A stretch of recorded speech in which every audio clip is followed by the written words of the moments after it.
ومن أحسن قولا ممن دعا إلى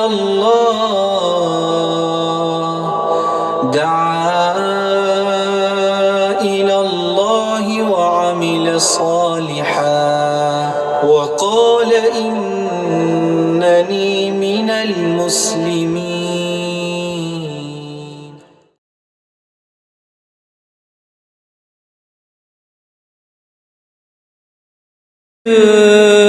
تبا کہیے محمد مصطفیٰ کہیے، رسول مجتبی کہیے، محمد مصطفیٰ کہیے، خدا کے بعد بس وہ ہے، خدا کے بعد بس وہ ہے، پھر اس کے بعد کیا کہیے،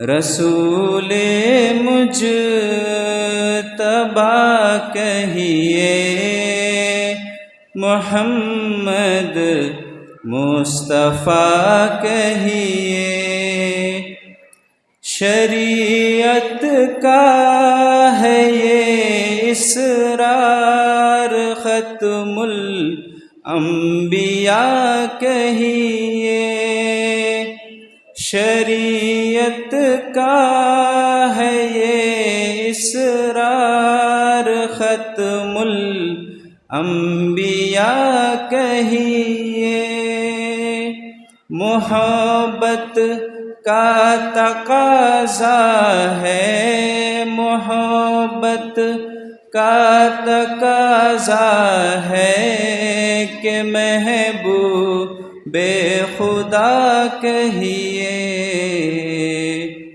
رسول مجتبی کہیے، محمد مصطفیٰ کہیے،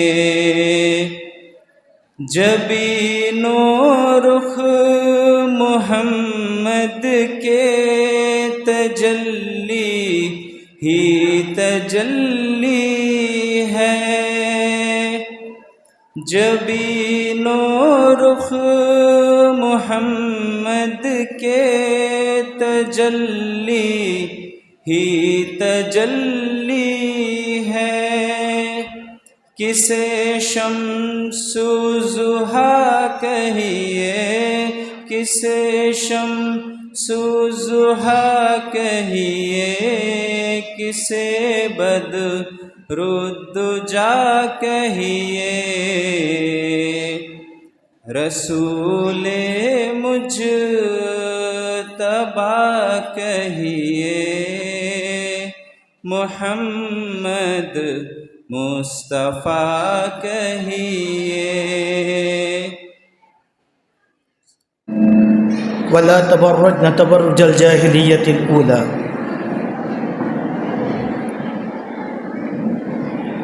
محترم صدر اجلاس، اسٹیج پر رونق افروز قابل قدر علماء کرام، معزز خواتین،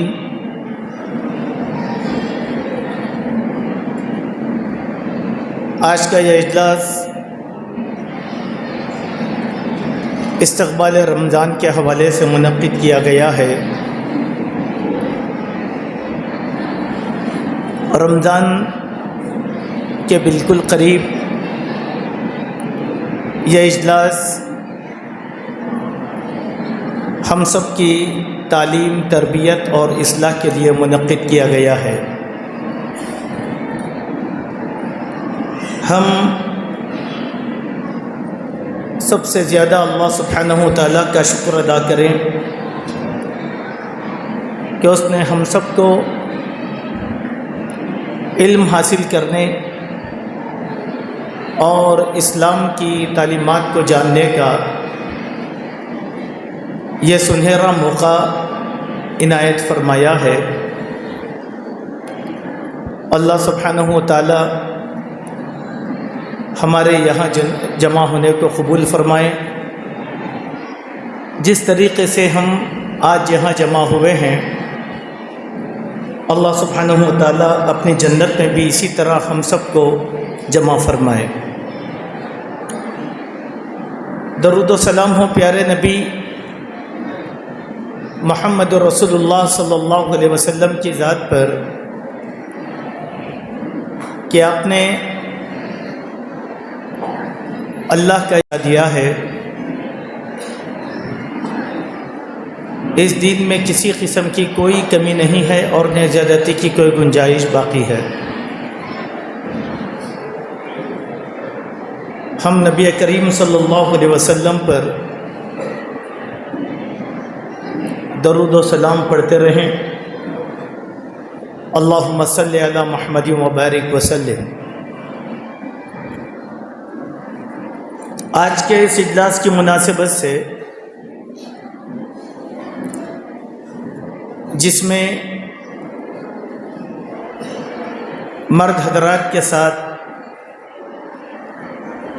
خواتین کی ایک بہت بڑی تعداد یہاں پر جمع کی گئی ہے، مجھے حکم دیا گیا ہے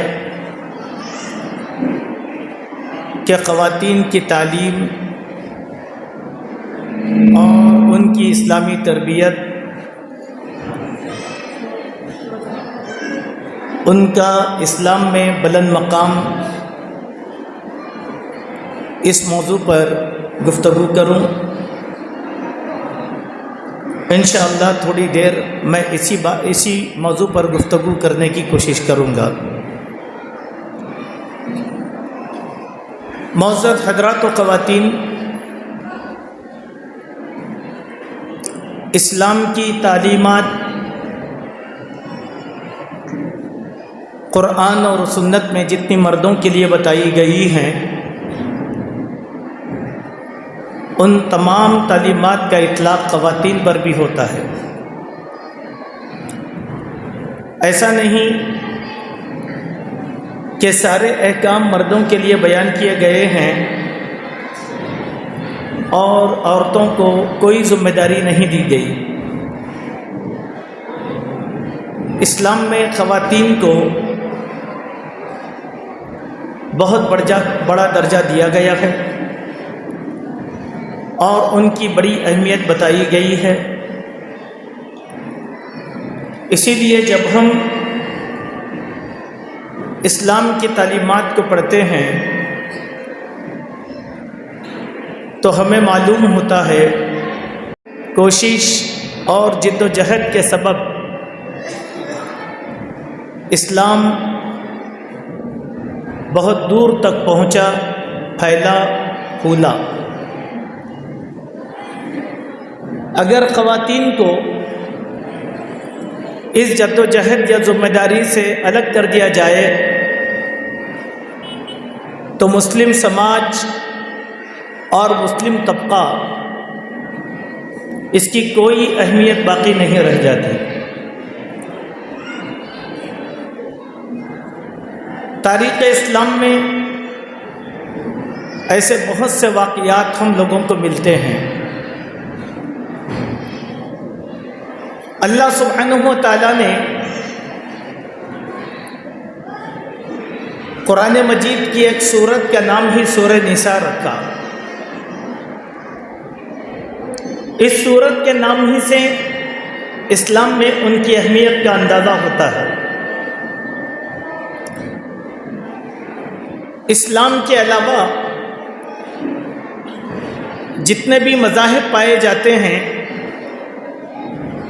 چاہے وہ یہودیوں کا معاشرہ ہو، چاہے عیسائیوں کا معاشرہ ہو یا مشرکین کا معاشرہ ہو،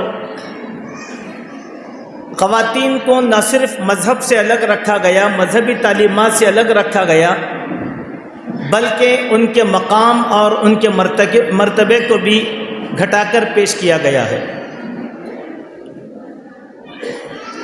ہر زمانے میں یہی ہوا کہ کوئی خاتون مذہبی اعتبار سے آگے نہیں بڑھ سکتی، سماج میں اس کی حیثیت ثانوی درجے کی ہے۔ اس بات کو سمجھنے کے لیے آپ دیکھیں، ہمارے ملک میں بہت سے مذاہب پائے جاتے ہیں، ان میں ہمارے برادران وطن کا مذہب سب سے بڑا ہے، جس کے ماننے والوں کی تعداد 84 کروڑ ہے، اور ان میں ذات پات بہت زیادہ پائی جاتی ہے۔ ان میں سب سے اعلیٰ جو انسانی طبقہ ہے وہ برہمنز کا کہلاتا ہے، لیکن تعلیمات کے اعتبار سے اگر آپ دیکھیں گے تو ان برہمنوں کے پاس بھی عورت کا مقام ثانوی ہے۔ عورت قدموں تلے دبا کر رکھی جانے والی چیز کا نام ہے، صرف با اختیار وہاں پر بھی مرد ہی ہیں، لیکن اسلام کی تعلیم اس کے بالکل برخلاف ہے۔ اسلام نے اپنے احکام میں جتنا مردوں کو خطاب کیا ہے اتنے ہی احکام عورتوں کے لیے بیان کیے گئے ہیں۔ مرد مسجد کو آ سکتا ہے تو عورتوں کے لیے بھی مسجد کے دروازے کھلے رکھے گئے ہیں۔ مردوں کو نماز پڑھنے کا حکم دیا گیا اور خواتین کو بھی نماز کا مکلف قرار دیا گیا ہے۔ روزہ مرد بھی رکھیں گے اور روزہ خواتین بھی رکھیں گی، احکام دونوں میں برابر برابر ہے۔ صنفی اعتبار سے دونوں مختلف ہی ہیں، مردوں کی صنف مطلق الگ ہے اور عورتوں کی صنف مطلق الگ ہے۔ اور اگر ہم اللہ تبارک و تعالیٰ کے بیان کردہ احکامات کو پیش نظر رکھیں گے تو ایک بات معلوم ہوتی ہے کہ خواتین کو جن ذمہ داریوں کا مکلف قرار دیا گیا ان میں کی ایک ذمہ داری مرد ادا نہیں کر سکتا، اور مردوں کو جو ذمہ داریاں عائد کی گئی ہیں ان میں کی ایک ذمہ داری بھی خواتین ادا نہیں کر سکتی۔ لیکن ان ذمہ داریوں کو اگر پڑھیں تو ایک بات معلوم ہوتی ہے، مرد سے زیادہ ذمہ دار عورت کو قرار دیا گیا ہے دین اسلام میں۔ کیوں؟ احادیث آگے آئیں گی، میں ان احادیث کو تفصیل سے آپ کے سامنے رکھنے کی کوشش کروں گا کہ آدمی محنت مزدوری کرنے کے لیے، اپنا گھر چلانے کے لیے، بیوی بچوں کو پالنے کے لیے محنت کرتا ہے، مشقت کرتا ہے، گھر کے باہر جاتا ہے، اس کا زیادہ تر وقت گھر کے باہر نکل جاتا ہے۔ لیکن ایک عورت ہے، اس کا گھر، اس کا وقت سب سے زیادہ گھر میں گزرتا ہے۔ گھر کی حفاظت کرنا، شوہر کے مال کی نگہداشت کرنا، اس کی اولاد کی تربیت کرنا، خاندان اور قبائل کو جوڑ کر رکھنا، شوہر کی آسائش کا سامان تیار رکھنا، ذمہ داریاں زیادہ سے زیادہ عورتوں کو دی گئی ہے۔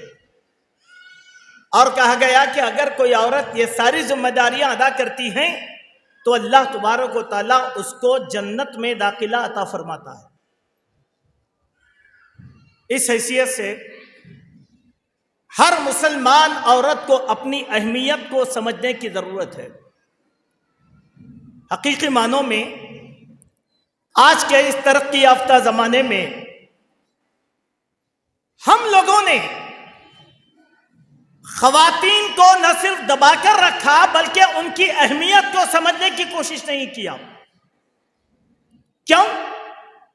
ہم سمجھتے ہیں ہماری بیوی ہے تو وہ ہمارے ماتحت دب کر رہے گی۔ نہیں، دب کر نہیں، مشورے میں اسلام نے اس کو بھی شامل کیا ہے۔ نبی کریم صلی اللہ علیہ وسلم نے خواتین کے مشورے کو بھی اہمیت دی ہے، اس کو نظر انداز نہیں کیا جا سکتا۔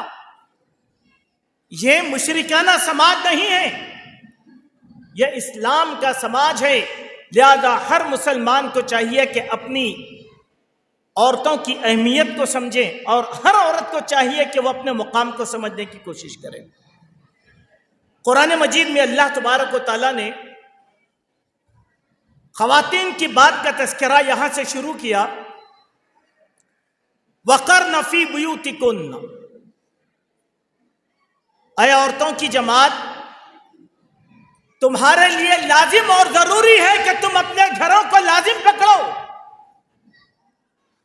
اس جملے سے یہ معلوم ہوتا ہے کہ گھر کے باہر کی دنیا عورتوں کی نہیں ہے، بلکہ گھر کے اندر کی دنیا عورتوں کی ہے، بہت وسیع دنیا ہے خواتین کی۔ وَقَرْنَ فِي بُيُوتِكُنَّ، اس کے لیے آپ امہات المومنین کی سیرت کو پڑھ کر دیکھیں۔ آج ہمارے گھر تو بڑے بڑے ہیں، لیکن امہات المومنین کے مکانات ایک کمرے پر مشتمل تھے، صرف ایک کمرہ تھا، اسی میں کھانا، اسی میں چولہا، اسی میں انسان کی ساری ضرورتیں، اسی میں رہنا اور اسی میں جینا۔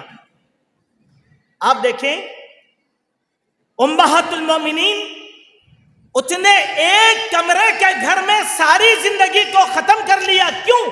اللہ کی اطاعت میں اور رسول اللہ کی اطاعت میں۔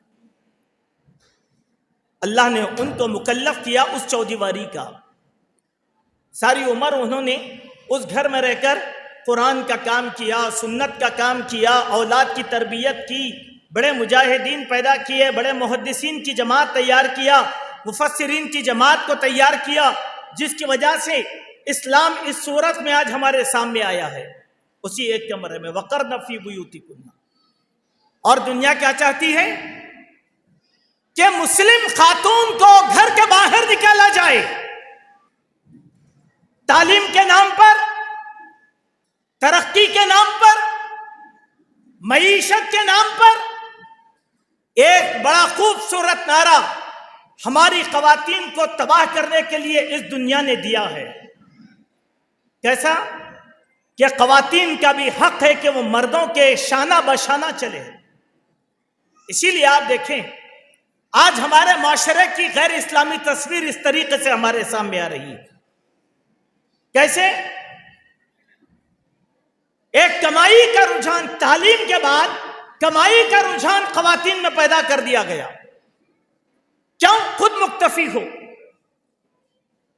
اسلام نے کبھی بھی خاتون کو آزادانہ طور پر خود مکتفی نہیں قرار دیا، اس کو مرد کے ماتحت کیا۔ مرد کی خصوصیت یہ ہے کہ وہ کما کر اپنی بیوی بچوں کو پالے گا اور پوسے گا اور ان کی خواہشات کو پورا کرے گا۔ لیکن جاہلی سماج عورت بھی کمائے، مرد بھی کمائے، اگر دونوں کمانے جائیں گے تو بچوں کی تربیت کہاں ہوگی؟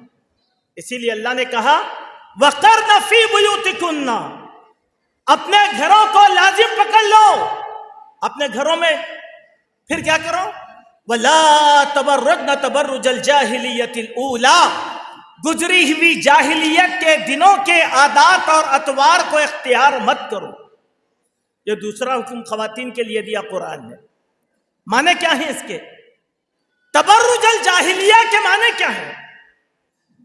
تبرج الجاہلیہ کی بڑی تفسیر کی گئی، بہت سی کتابچے اس مفہوم کو سمجھانے کے لیے تحریر کیے گئے۔ مختصر سی بات کہ مشرک خواتین کی عادتوں کو اختیار کرنا یہ جاہلیت کی نشانیاں، مثلا پہناوے، پہننے اور اوڑھنے میں مشرکین کی عادتیں اختیار کرنا، ننگا لباس پہننے کے باوجود بھی بدن ننگا نظر آئے، یہ تبرج الجاہلیہ ہے۔ بغیر دوپٹے کے ماحول میں بازاروں میں نکلنا، اپنے سروں پر حجاب کو نہیں پہننا، مشرکین کی طرح اختلاط والی مجلسوں میں شامل ہونا، یہ سب چیزیں کیا ہیں؟ تبرج الجاہلیہ۔ اس میں مسلم عورتوں کو روک دیا گیا، کیوں؟ اس کا کچھ اسباب میں آپ کے سامنے رکھتا ہوں، دیکھیں۔ جاہلیت کے زمانے میں مشرک معاشرے نے عورتوں کو اپنی زیب و زینت اور میوزک اور سارنگی کی تال پر ناچنے کا ایک ذریعہ سمجھا تھا۔ عورت کی وہی حیثیت تھی اس سماج میں، لیکن اسلام نے اس کو مقام دیا، عزت دی اور آبرو دیا، اس کے حقوق بیان کیے، اس کا اونچا مقام بیان فرمایا۔ جب اللہ کے نبی صلی اللہ علیہ وسلم ہجرت کر کے مدینہ طیبہ آئے، مدینہ طیبہ میں کوئی مسلمان خاتون بازار میں نظر نہیں آتی تھی۔ یہود جو اللہ کی باغی قوم تھی اور مسلمانوں کی سب سے زیادہ حاسد قوم، یہود جو کبھی بھی مسلمانوں کی بھلائی نہیں چاہتے، مدینے میں للچائی ہوئی نظروں کو تاک کر بیٹھتے تھے کہ کہیں مسلمان عورت نظر آ جائے۔ کوئی مسلمان عورت مدینے کے بازار میں نظر نہیں آتی تھی، للچاتے تھے یہ لوگ۔ ایک مرتبہ کی بات ہے کہ ایک مسلمان خاتون بازار میں گئی اور ایک یہودی کی دکان میں بیٹھی ہوئی تھی۔ اس یہودی کو ایک بدماشی سوجھی۔ اس نے کیا کیا؟ اس عورت کے لباس سے ایک حصہ نظر آ رہا تھا جس کو ہم ڈوری یا ناڑا کہتے ہیں، اس کو لے کر پیچھے کی سمت بند دیا۔ غفلت میں وہ مسلمان خاتون جیسے ہی اٹھی تو وہ بے حجاب ہو گئی۔ یہودی بڑے خوش ہوئے۔ ایک مسلمان کو غیرت آئی، اس مسلمان نے اس یہودی دکاندار کا قتل کر دیا۔ یہودیوں اور مسلمانوں کی جماعت میں لڑائی ہو گئی۔ اللہ کے نبی صلی اللہ علیہ وسلم پر اس واقعے کا اتنا اثر ہوا کہ یہودیوں کے ایک قبیلے کو اس بنیاد کے اوپر مدینے کے باہر کر دیا تھا کہ انہوں نے ایک مسلمان عورت کو بے آبرو کر دیا تھا۔ کیوں؟ یہ ایک مسلمان خاتون، چاہے وہ اہل علم ہو یا علم والی نہ ہو، عام خاتون ہو، لیکن مسلمان عورت کی اہمیت اسلام میں سب سے زیادہ ہے۔ اس کی عزت اور اس کی آبرو کی بہت بڑی اہمیت ہے۔ اسی لیے عورتوں کو تعلیم دیا کہ وہ جاہلیت کی عادتیں اختیار نہ کریں، ورنہ مشرکین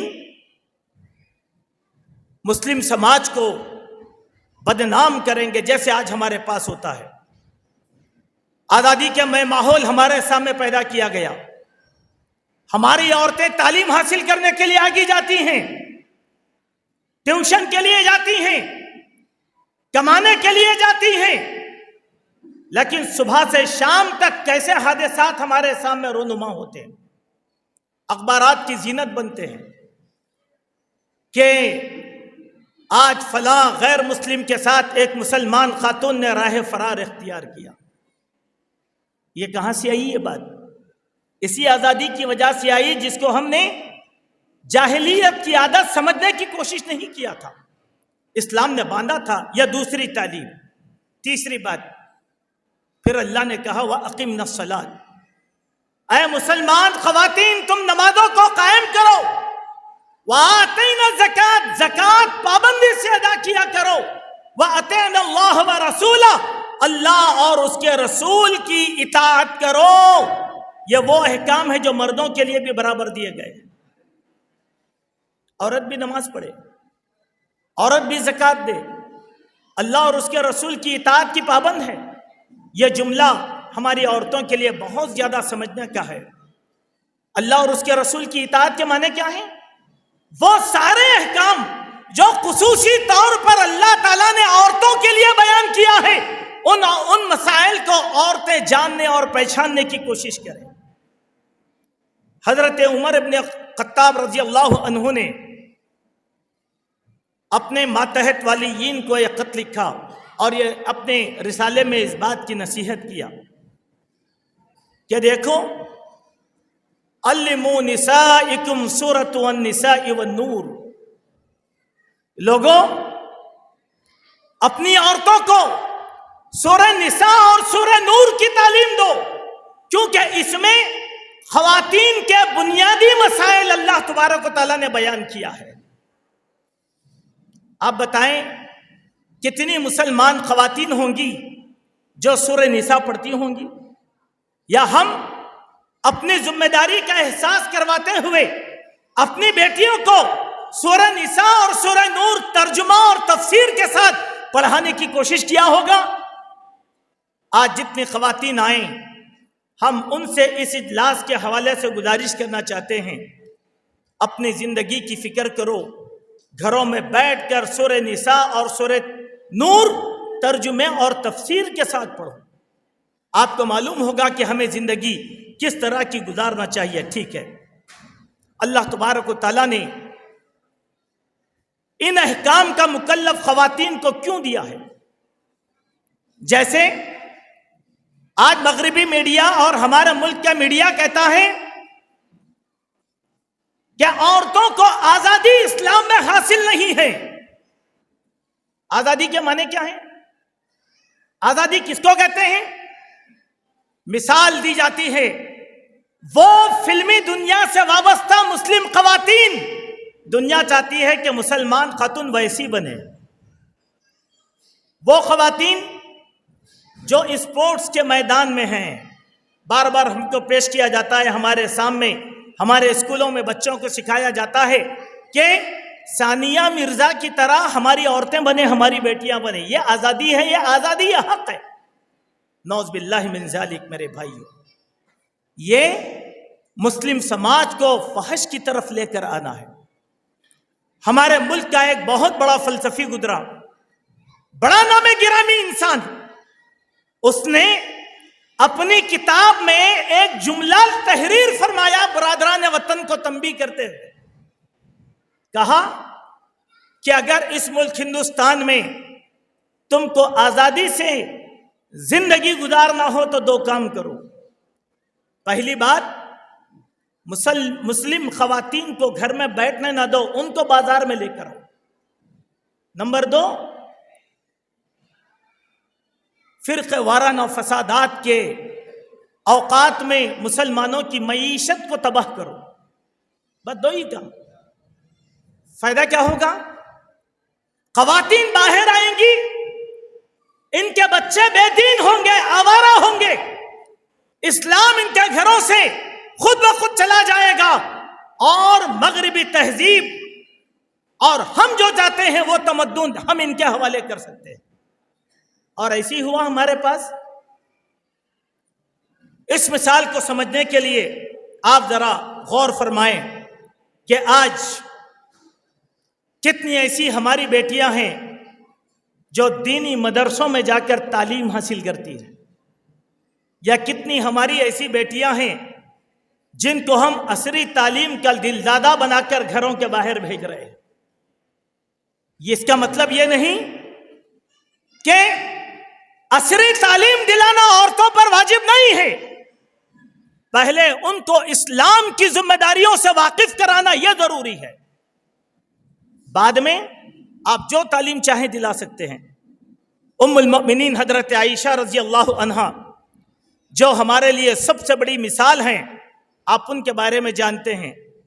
وہ حافظ قرآن تھی، مفسر قرآن تھی، قرآن کے نکات بیان کرنے والی تھی۔ 5,500 احادیث کو انہوں نے روایت کیا۔ کبار صحابہ آ کر ان سے حدیث کا مراجعہ کیا کرتے تھے، اور فن شاعری میں ام المومنین حضرت عائشہ اتنی زیادہ ماہر تھیں، اگر وہ شاعری کہنے لگی برجستہ 100 اشعار برجستہ فی البدی کہنا شروع کر دیتی تھی۔ علم الانساب، عرب کے خاندانوں کی تاریخ کا علم سب سے زیادہ حضرت عائشہ رضی اللہ عنہا کو حاصل تھا۔ مانے کیا ہے؟ اسلام نے تعلیم سے نہیں روکا، لیکن پہلے بنیادی طور پر اسلام کی تربیت دلانا چاہیے، ان کا مقام بیان کرنا چاہیے۔ اللہ کے پیارے نبی علیہ الصلاۃ والسلام کی ایک حدیث میں آپ کے سامنے رکھتا ہوں۔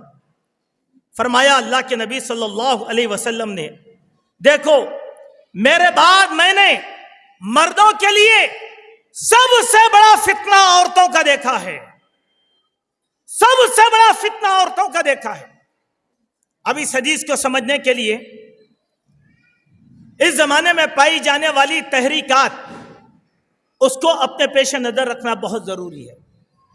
عورتوں کا فتنہ کس طریقے سے ہمارے سامنے لایا گیا؟ مغربی دنیا نے ساری دنیا کے اندر عورتوں کی آزادی کے نعرے بلند کیے۔ یہ نعرے اسلامی دنیا میں بھی آ گئے، مسلم دنیا میں بھی آ گئے، اور وہاں پر بھی عورتوں نے آزادی اسوا کا نعرہ لگانا شروع کر دیا۔ کیسے؟ اس کی ایک مثال آپ کو دیتا ہوں۔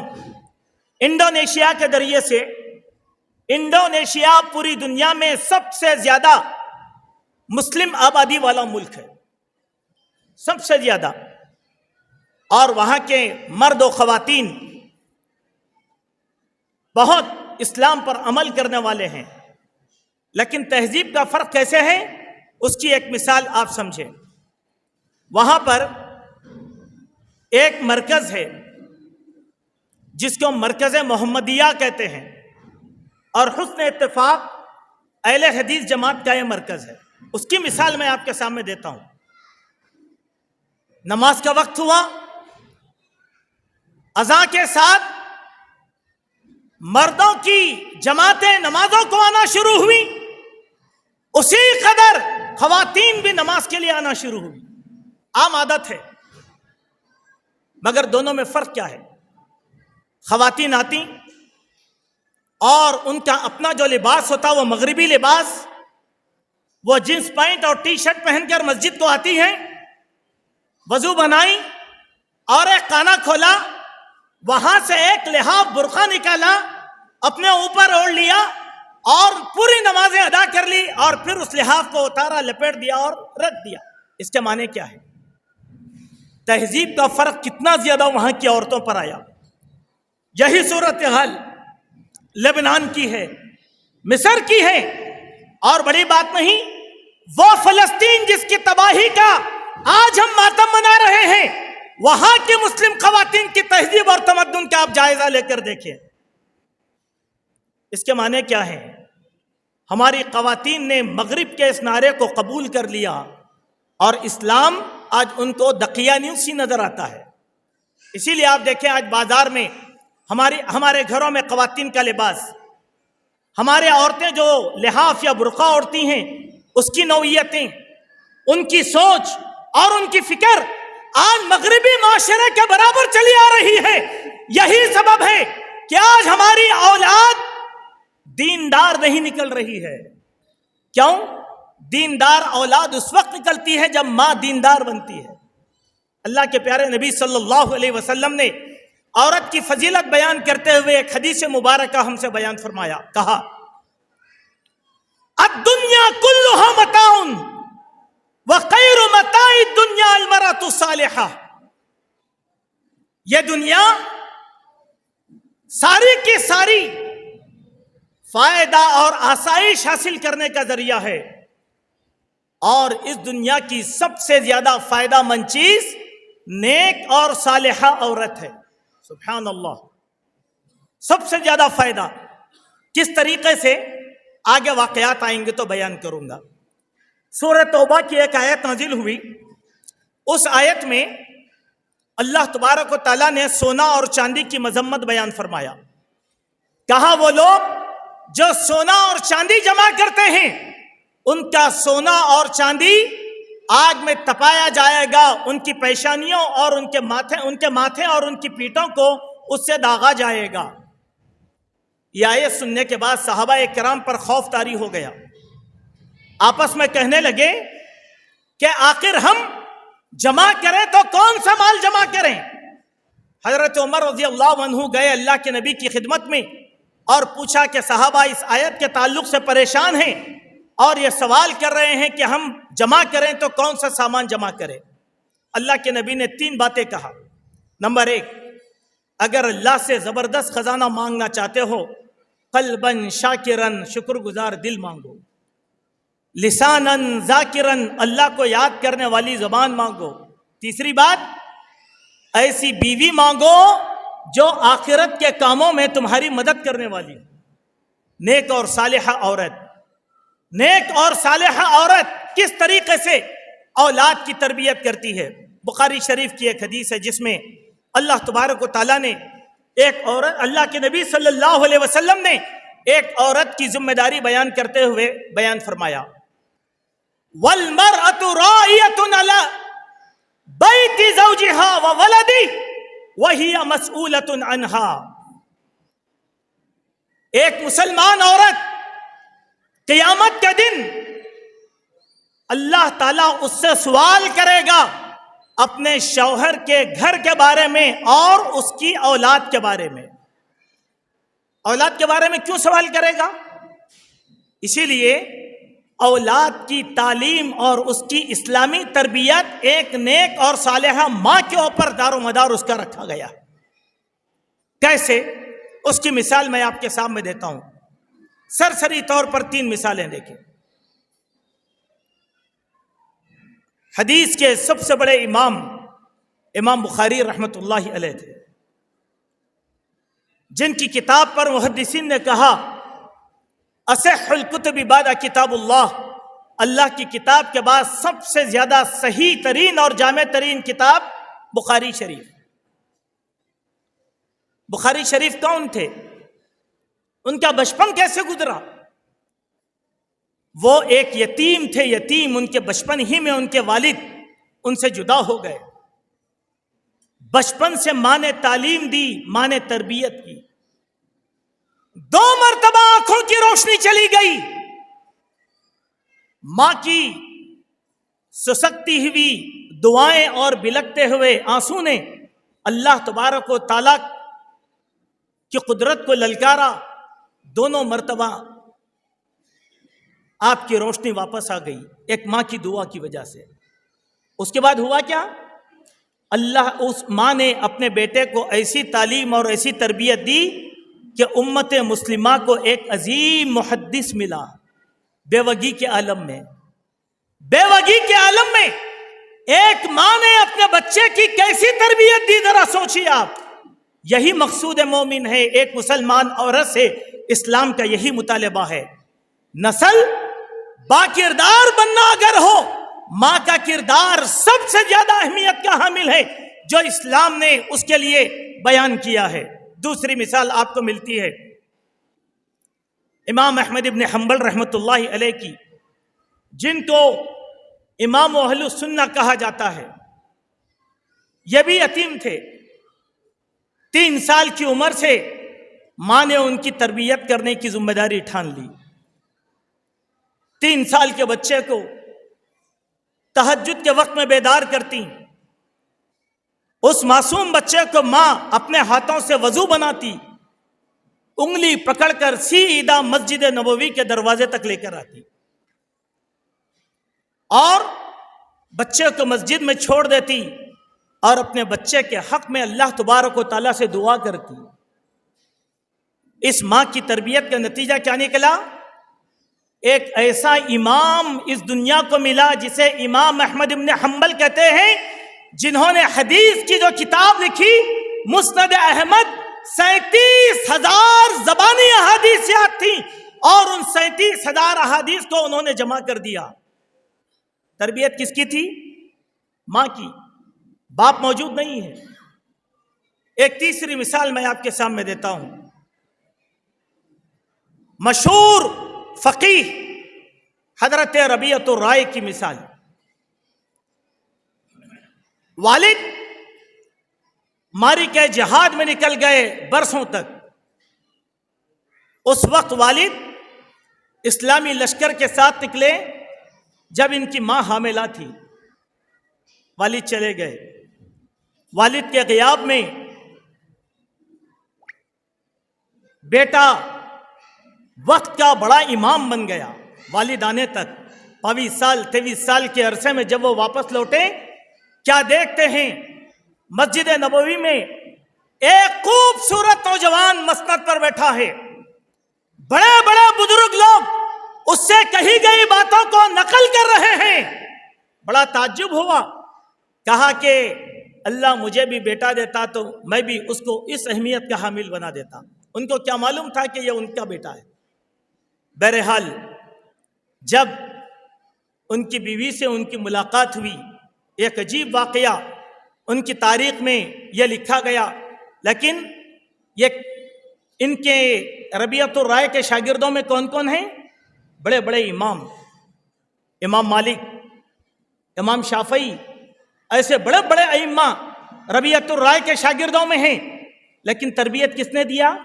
ماں نے تربیت دیا۔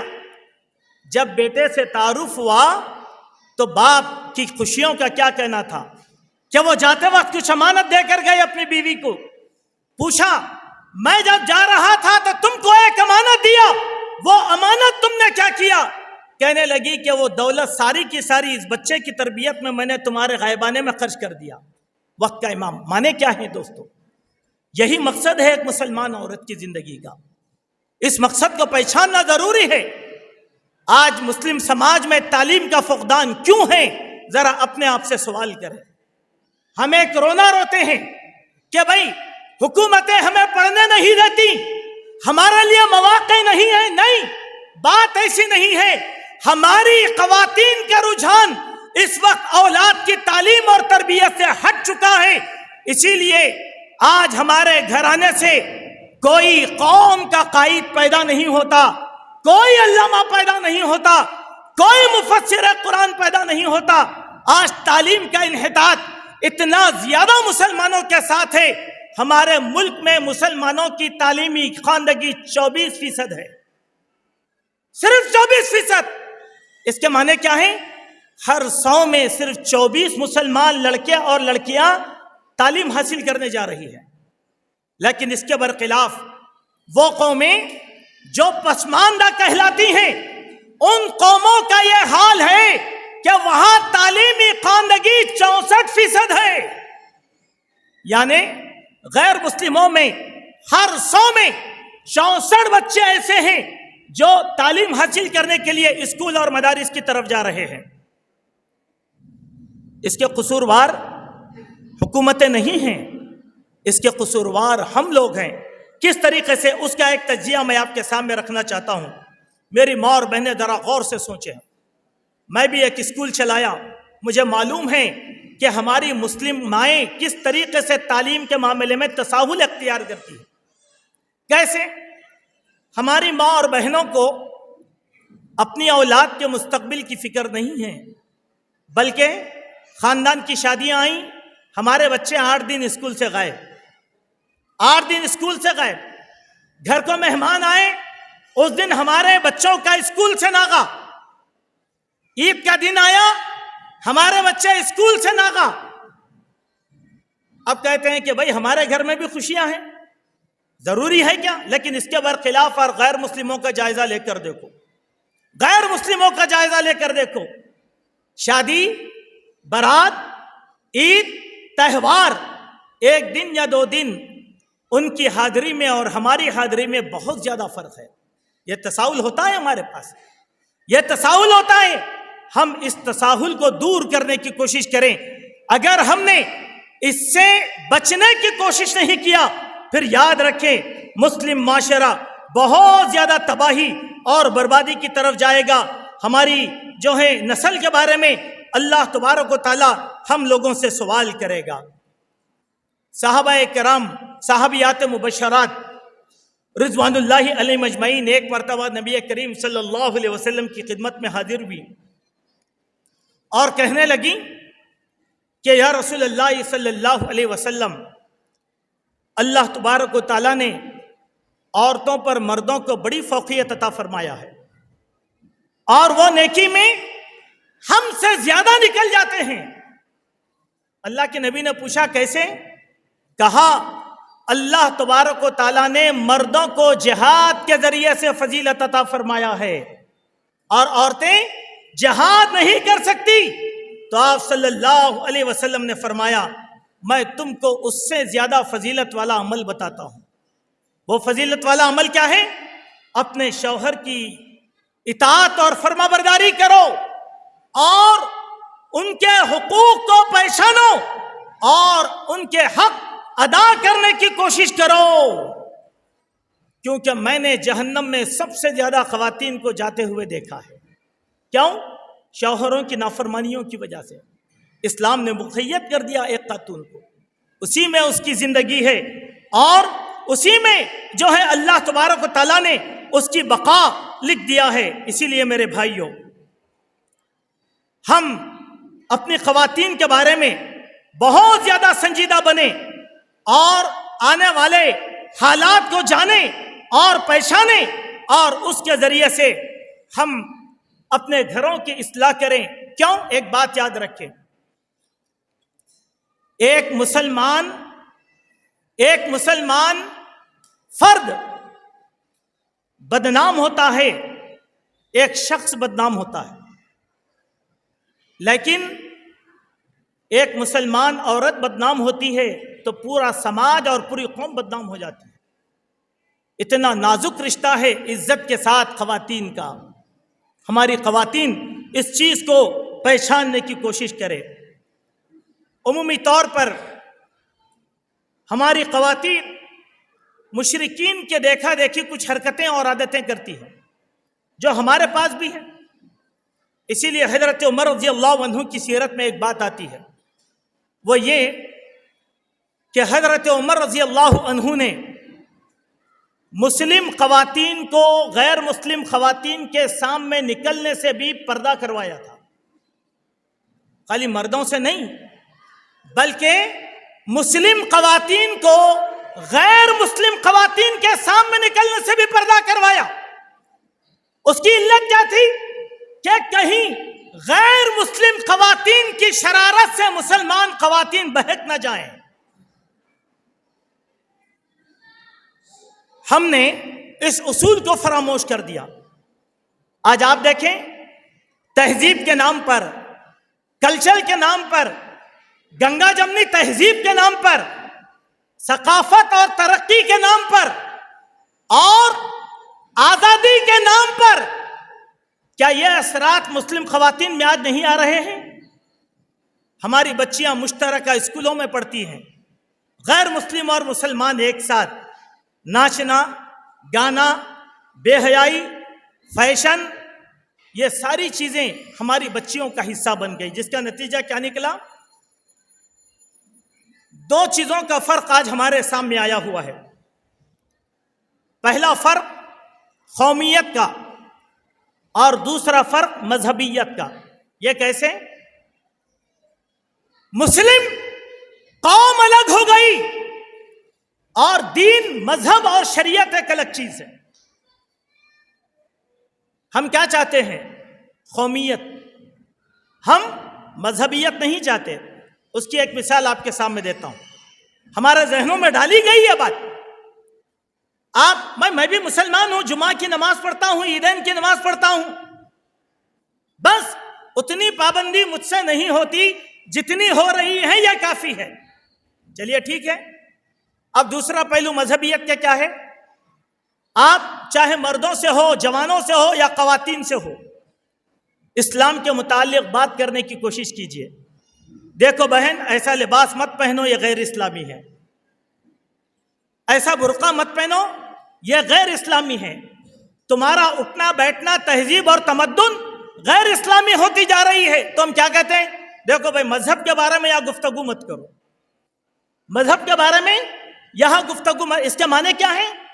آج امت مسلمہ کے بوڑھے، جوان، خواتین مذہبی بیدارگی کے شکار ہیں، قومی بیدارگی ہے اور مذہب سے بیزارگی پائی جاتی ہے۔